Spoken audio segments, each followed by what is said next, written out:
How did we go from this to this? And how much longer until this is possible? Since cell phones were first introduced to the consumer market in the early 80s, they have evolved drastically in both form and function.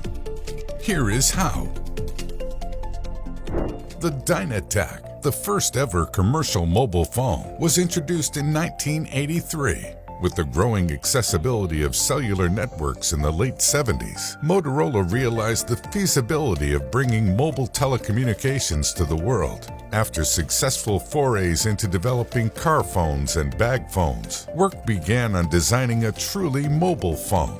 Thus, the Dynatac was born, in all its plastic, brick-like glory. It was big. It took 10 hours to charge and only had 30 minutes of talk time. It had a dim LCD display that you couldn't read under direct sunlight. It wasn't practical at all by modern standards. And yet, if you asked a business person whether they'd rather use a Dynatac or one of those accursed bag phones, he'd pick the Dynatac every single time. It hit U.S. store shelves in 1983, priced at a whopping $3,995 or $10,400 in 2020 dollars.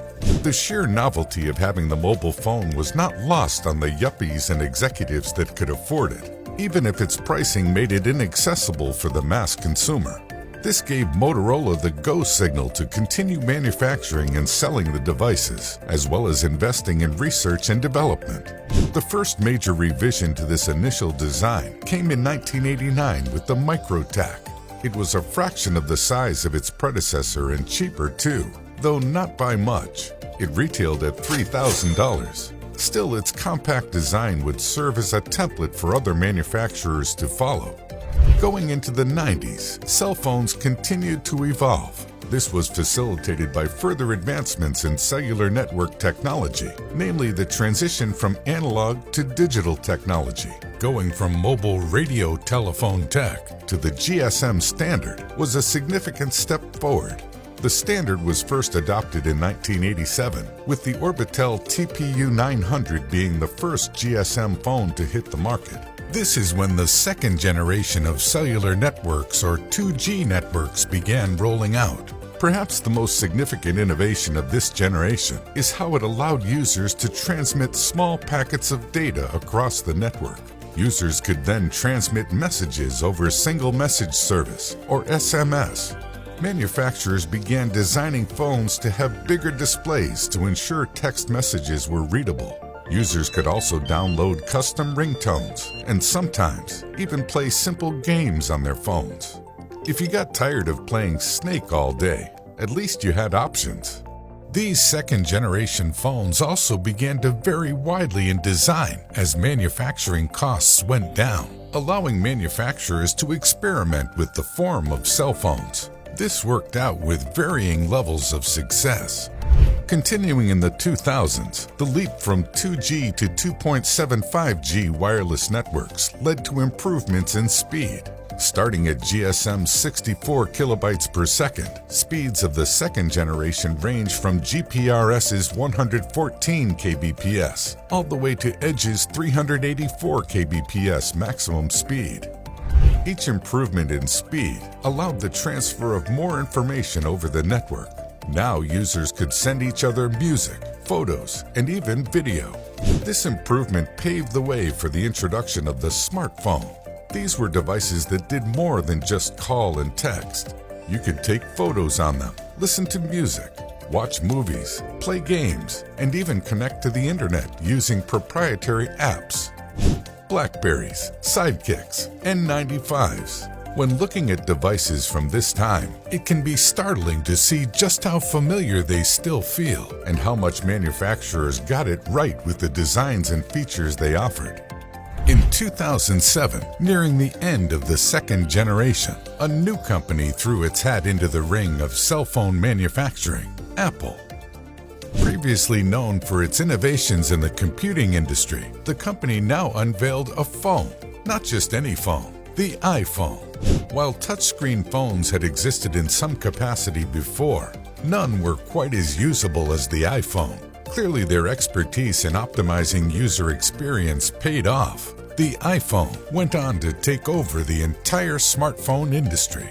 The next generation of cellular networks facilitated an even greater leap forward for cell phones. With the rise of 3G, cell phones gained better access to the internet. This is when phones started to truly resemble computers. Things like video streaming and video calling began to grow in popularity during this time, even though they were still emerging technologies.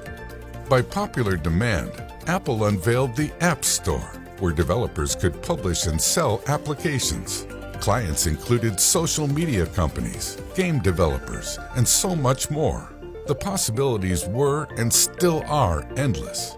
Google's Android operating system also started growing in popularity around this time, giving other phone manufacturers the capability to compete with Apple in the burgeoning smartphone market. In 2014, 4G wireless networks began rolling out around the world and further increased the data transfer rate available in phones. The smartphone industry really began to mature. Phone design stopped varying as much, with most phones resembling some variation of the original iPhone design. Companies like BlackBerry tried to cling on to relevance with their QWERTY keyboards, even if they stopped being a novelty and started becoming a hindrance. Thanks to the availability of responsive, capacitive touchscreens, consumers began gravitating towards phones with bigger, higher quality displays. During this time, manufacturing giants such as Qualcomm and Samsung started their ascent into becoming the global players they are today. Today, the smartphone industry is in an interesting spot.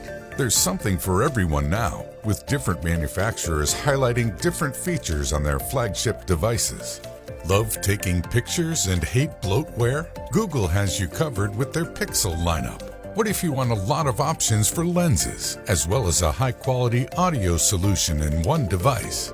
LG's now retired V lineup commonly featured 4-camera systems, as well as a high-quality digital-to-analog converter during a time when manufacturers started phasing out the headphone jack.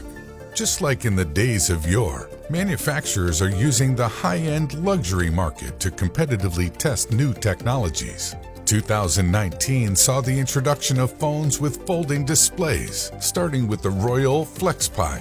Samsung also unveiled the Galaxy Fold to mixed reception during this time. And in 2021, its refined version became the foldable phone to beat. Somewhat fittingly, one of the manufacturers trying their luck in the folding screen arena is Motorola. They released a refreshed version of the Razr in 2020. Just like its predecessor, it's a flip phone, only this time the interior of the phone is all screen, a perfect marriage of old and new designs. With 5G currently being rolled out and 6G reportedly in the works, manufacturers will definitely take advantage of these exponentially faster speeds. Phones of the future could be equipped with holographic displays, flexible frames, and use sustainable methods of charging, such as kinetic energy. AI could also turn your phone into a proactive executive assistant, organizing your time and anticipating your needs. As technology advances and materials become increasingly cheaper and accessible, there really is no limit to the future of mobile phones.